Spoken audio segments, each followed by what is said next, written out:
மாண்புக அவை உறுப்பினர்கள், அண்மை அமைச்சர் உறுப்பினர்கள், முதலமைச்சர் எல்லாருக்கும் வணக்கம். முதலாவதாக இந்த அவையை மாண்பு உறுப்பினர் அவர்கள் பேசுவார். நீங்க பேசு. சுருக்கமா என்ன கொஞ்சம் போதும். கேள்வி ஆரம்பி, சீக்கிரம் ஆரம்பி. 10 நிமிடங்கள் தான் இன்று முதல் அவையில் இருக்கக்கூடிய உறுப்பினர்கள் கேட்கணும். ஏன்னா நான் மதியானத்துக்கு மேல எல்லாரும் சாப்பிட போகணும். சாப்பாடு ரொம்ப முக்கியம். சாப்பிடும் பசிக்கணும்ல, அதனால சீக்கிரம் முடிங்க. சாயங்காலம் கூட அவை நடத்தலாம். அது தேவையில்லாத பேச்சு. நான் மதியானம் வீட்டுக்கு இங்க கிளம்பினாதான் சீக்கிரம் போய் சேர முடியும். ஆரம்பி. 3 நிமிஷம் நீங்களே எடுத்துக்கிட்டீங்க அறிவிப்பு. அதனால பேசுறதுக்கு அனுமதி கேட்டுக்கொள்கிறேன். ஒன்றும் இல்லை, எங்க ஒசூர் தொகுதியில 2 ஸ்டேட் டச் ஆகுது. தலியொட்டி பாத்தீங்கன்னா கர்நாடகா. இந்த சேனல் உங்களுக்கு பிடித்திருந்தால், விருப்பம் இருந்தால் QR கோட் மூலம் ஆதரிக்கலாம். உங்கள் அன்புக்கு மனமார்ந்த நன்றி. வருது, இங்கிட்ட ஆந்திராவும் வருது. இப்படி இருக்க சூழ்நிலையில ஆந்திரா அரசும் ஏர்போர்ட் அங்க நிறுவனத்துக்கு முயற்சி பண்றாங்க. கர்நாடக அரசும் ஏர்போர்ட் நிறுவனத்துக்கு முயற்சி பண்றாங்க. ஏற்கனவே கடந்த எங்க திமுக ஆட்சியில நாங்க ஏர்போர்ட் கட்டுவதற்காக நாங்க ஒரு பிளான் அறிவிச்சிருந்தோம். இப்ப அந்த திட்டத்தை கைவிடுற நோக்கம் இருக்குதா அப்படிங்கறத உங்கள் வாயிலாக அரசு மாண்பு அமைச்சர் சீக்கிரமா பேசுங்க. கொஞ்ச நேரம் கூட எடுத்து பேசுங்க, ஒன்றும் பிரச்சனை இல்லை.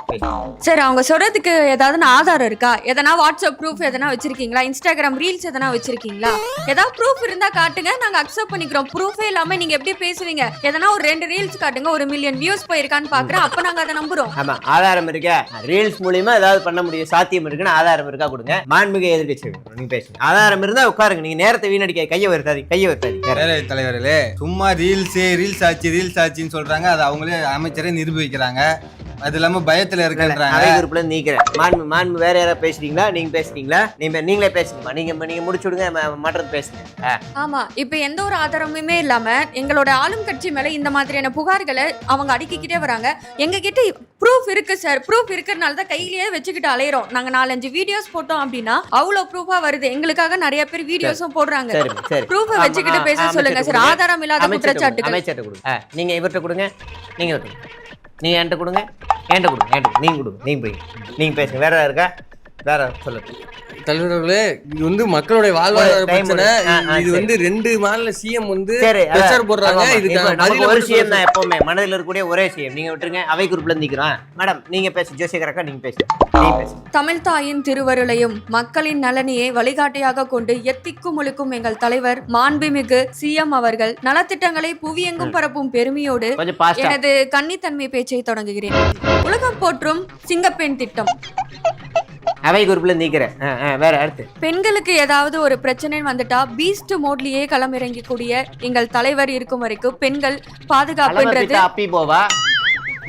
பெண்கள் பாதுகாப்புக்கு எந்த ஒரு பங்கமும் வராது. என்னை எம்எல்ஏவா தேர்ந்தெடுத்தவங்களுக்கு, இந்த அவை குறிப்புல இருக்கவங்களுக்கு என்னோட மன்மத நன்றி. என்னுடைய கை ராசியை பாருங்க. என்னோட மன்மத யோகம் இருக்கான்னு பார்த்து சொல்லுங்க. என்னமா மன்மத நன்றி, மன்மத ராசா என்ன இது? மன்மத லீலை என்ன இது? எல்லாரும் காட்டுங்க, கை நீட்டுங்க. மன்மதர் ஏதாவது இருக்கா பாருமா. என்னமா மைக்கு கொடுங்க. அவை அதப்பா ஜென்மத்தில் நடக்க. வேற யாரா பேச போறீங்களா? மாண்புமிகு அமைச்சர் நீங்க பேசுங்க. மாண்புமிகு பேரவைத்தலைவர்களே, ரொம்ப நாளா இந்த அவையில அது இல்ல இது இல்லன்னு பேசிட்டு இருக்காங்க. அது இல்ல பரவாயில்லப்பா, உங்களுக்கு பொருத்தம் அப்படியே இருக்கு. அவரை மாதிரியே இருக்கு. நீங்க பேசுங்க. இல்ல அது ரொம்ப கிண்டல் பண்றாங்க. இப்ப பேசும்போது குறுக்கிடுறாங்க, தேவையில்லாத குறுக்கீடுகள் வருது. இந்த மாதிரி என்ன வார்த்தையை சொன்னீங்க? அப்படி என்ன வார்த்தை சொன்னீங்க? நான் ஒண்ணும் இல்ல, நான் படிக்கும் பொழுது 40,412ங்கிற தமிழ்ல தான் சொன்னேன். அதுவே உங்களுக்கு என்ன பிரச்சனை? இதுல உங்களுக்கு என்ன பிரச்சனை? மாண்புமிகு அவைத்தலைவர்களே, ஒண்ணுமில்ல, அமைச்சர் ஆங்கிலத்துல நல்லாவே பேசுறாரு. ஒரு சொற்பொழிவாளங்கிற முறையில தான் நான் அதை கேட்கிறேன்.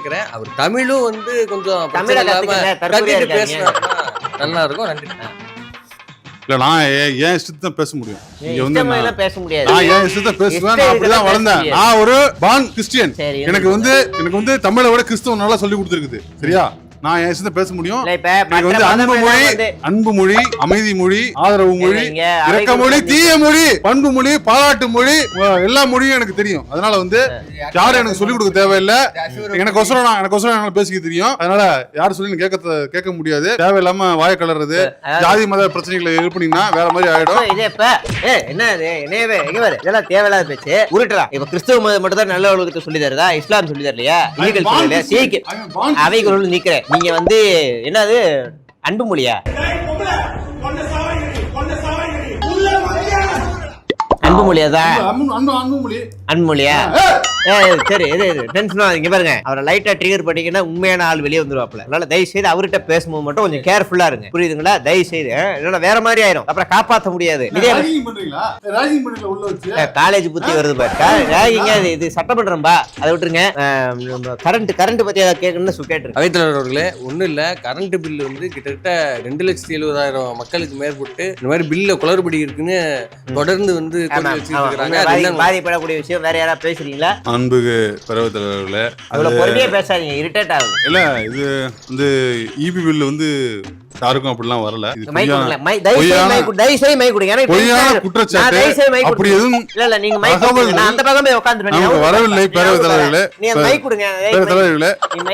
அதாவது இந்த ஆபீஸே ஒரு உதாரணம், மைக் எவ்வளவு ஏறி இருக்குது. நான் வந்து கொஞ்சம் நேர்மையா உட்காரணுங்கிறதா நான் கண்டிப்பா உடனே இடத்த கொடுத்துட்டு உட்காரு. நான் வந்து கொஞ்சம் டீசெண்டா நடத்தக்கூடிய ஆள் தான். அதாவது இந்த ஆபீஸ்ல மட்டும் 30,000 ரூபாய் பில் வந்துருக்கு, சரிங்களா? அது எங்க வீட்டுக்கு மட்டும் 1,500 ரூபாய் கட்டி இருந்தாலும் 4,500 ரூபாய் கட்டுறேன். மனசாட்சி எல்லாம் பேசக்கூடாது, கரண்ட் பில் ஏறி உண்மைதான், உண்மைதான். மைக் வர முடியாது. பேரவைத் தலைவர்களே, இவி பில் இப்படி எல்லாம் ஏறவில்லை. நமது முதலமைச்சர் மாண்புமிகு அவர் கட்டிட்டாரா? அவர் ஆட்சியில இவி பில் எங்கேயுமே ஏறவில்லை. அதற்கான சான்று எங்கேயுமே இல்லை. இது பொய்யான குற்றச்சாட்டு. மாண்புமிகு எதிர்க்கட்சி தலைவர் இது அவதூறான குற்றச்சாட்டாக வைக்கிறது. கட்டுக்காதீங்க, அது ஆர்எஸ்எஸ் புத்தி அப்படிதான் இருக்கும், பொய்யா வரும், கட்டுக்காதீங்க. வேற ஏதாவது பேசணுமா? வேற பேசுறீங்க. அவங்க துறை செயலர் தாங்க சொல்லியிருக்காரு 2.25 லட்சம் பேர் கம்ப்ளைண்ட் பண்ணிருக்காங்க. இது அவையிலேயே போய் சொல்றாரு. இது அவைத்தலைவர்கள் துறை செயலாளர் கூட அவர் கா விட்டுருக்காரு, 2 பேர் பேசிக்கிறல. அவங்க பல விட்டு பேசினதுக்கு அப்புறம் அது கம்யூனிகேஷன் வந்துடும். வேற நீட்டு பத்தி பேசணும், அவைக்குள்ள நீக்கிறேன். அவங்க 2 பேர் பல விடுற வரைக்கும் வெயிட் பண்ணி அந்த இதை கொண்டு வாங்க, அது வரைக்கும் பேசாதீங்க. நீட்டு சம்பந்தமா இந்த அரசு என்ன முடிவு எடுக்க போகுது, போன ஆட்சியில நாங்க என்னென்ன பண்ணோன்றது எல்லாமே தெரியும். இந்த அரசு என்ன பண்ண போகுது? நீங்க பேசுங்க, நீங்க எப்படியும் பேச போற மைக் எதுக்கு வாங்குறீங்க? சும்மா உட்காருங்க. நீங்க அவருக்கு பாருங்க இந்த கட்டு. பேரவைத் தலைவர் அவர்களே, எங்கள் முதலமைச்சர் யார் என்றால் மாண்புமிகு முதலமைச்சர் அனிதா வீட்டுக்கு, கார் போகாத அனிதா வீட்டுக்கு எங்களுடைய முதல்வரின் கால்கள் தான் சென்றது. அதனால் நீட்டை எப்படி சமாளிக்க வேண்டும், அதை எப்படி டெமாலிஷ் செய்ய வேண்டும் என்று எங்கள் முதல்வருக்கு தெரியும். நாங்கள் பார்த்துக் கொள்கிறோம். மாண்புமிகு பேரவைத் தலைவர்களே, எங்கள் முதலமைச்சர் ஒரு பண்பான, ஒரு தைரியமான முதலமைச்சர். நாங்கள் யாரும் எதற்கும் ஓடி ஒளிய வேண்டிய அவசியம் எங்களுக்கு இல்லை. பேரவைத் தலைவர்களே, நன்றி, வணக்கம். தீர்ப்பை எங்க பக்கம் கூறுமாறு மிகவும் தாழ்மையை கேட்டுக்கொள்கிறேன்.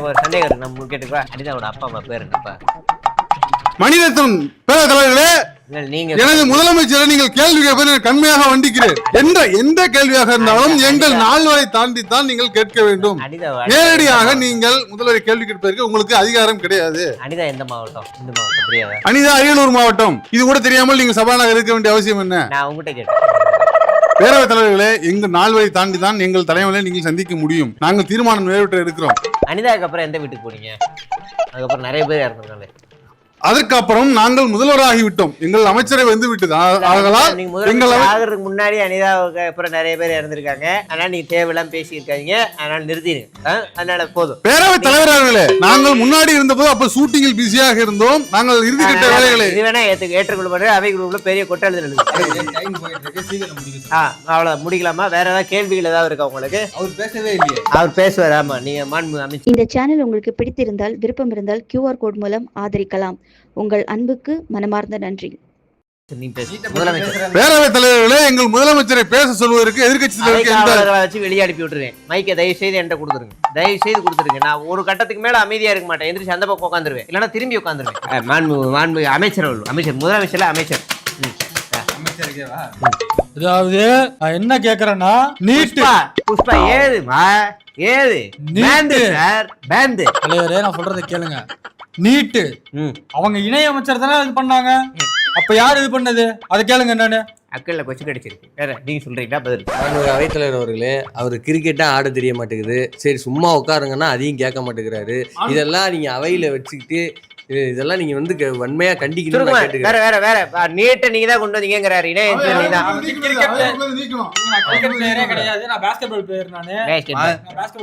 பேரவைத் தலைவர் அவர்களே, நீட் வந்து எங்க இணை அமைச்சர் வாசித்தது உண்மைதான். ஆனா அவர் வந்து நீட் மசோதாவை கொண்டு வரல. அமைச்சருக்கு பதில் இவர் இணை அமைச்சர் வாசித்தது மட்டும்தான். இணையமைச்சரால கொண்டு வர முடியாது ஒரு மசோதாவை. அது மட்டும் இல்லாம எங்க அப்பா இருந்து எங்க தலைவர் கலைஞர் அவர்கள் அதுக்கு விலக்கு வாங்கி வச்சிருந்தாரு. அதுக்கப்புறம் வந்த ஜெயலலிதா அம்மா அவங்களும் விலக்கு வாங்கி வச்சிருந்தாங்க. இது நீட்டு நாங்க கொண்டு வரலன்னு எல்லாருக்கும் தெரியும். தலைவர் உங்க பக்கத்துல இருக்காரு மாணிக்கம், அங்கப்பா மாணிக்கம் இங்க இல்லையா?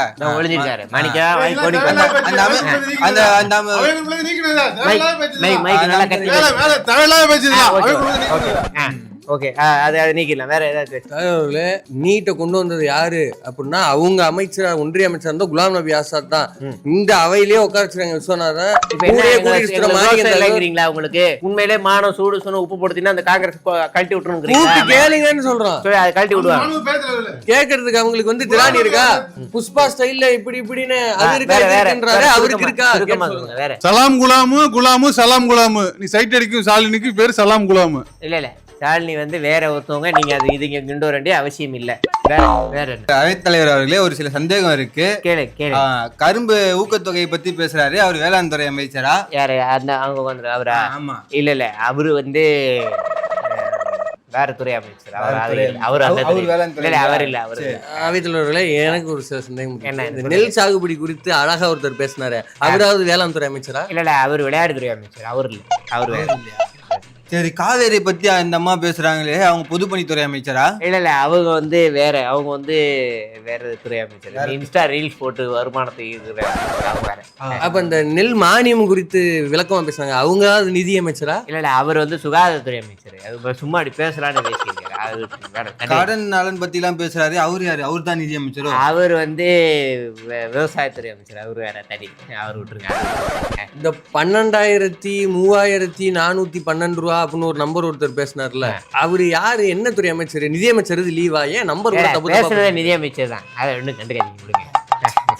ஆமா, அவர் எல்லா சப்ஜெக்ட்டுக்கும் ஏஞ்சி பேசுறாரு. அவர் தான் முதலமைச்சர். அவர்தான் ராஜ்மோகன். அவர் முதலமைச்சர் இல்ல. அவர் வாழ்த்துனா ஸ்கூல்ல மிஸ் கேட்கலனா கூட எந்திரிச்சு வந்து ஒரு மிஸ் கேட்பாங்க, இன்னைக்கு யாராவது படிச்சிங்களா அப்படின்னு. மிஸ் அப்படின்னு எந்திரிச்சுவாப்ல. மிஸ் வந்து உட்கார்ந்தாலே மேட்ச் நான் ஹோம்ஒர்க் எழுதிட்டேன் அப்படின்னு ஆர்வ கோளர்ல முந்திரி கொட்ட மாதிரி கை தூக்குங்களா, அந்த கேரக்டர் ஒரு கேரக்டர். அது கண்டுக்காதீங்க. அப்ப சட்டமன்றம் ஆரம்பிச்சதுல இருந்து இந்த சப்ஜெக்ட் ஒண்ணு இருந்து, அவரு யாரு? அவர் வந்து இடங்காலியா இருக்குன்னு உட்கார சொல்லி நீங்க தப்பா நினைச்சக்கூடாது. அவர் தான் முதலமைச்சர். அவருக்கு என்ன துறை இருக்கு? அவருக்கு எந்த துறையில எல்லாத்தையும் பிடிக்கும். சரி, அப்ப நல்லதுதான். ஆக மொத்தத்துல அவை எதிர்கட்சியினர் கேட்ட 700 சில்லற கேள்விக்கு 128 கேள்விக்கு அமோகமான பதில் கிடைச்சிருக்கு. மீதி கேள்வி எல்லாம் பொறுமையா வரும். கிளம்பி போங்க. நீங்க தாராளமா கிளம்பி நீங்க பேசலாமா? வேற முதலமைச்சர் பேசுங்க.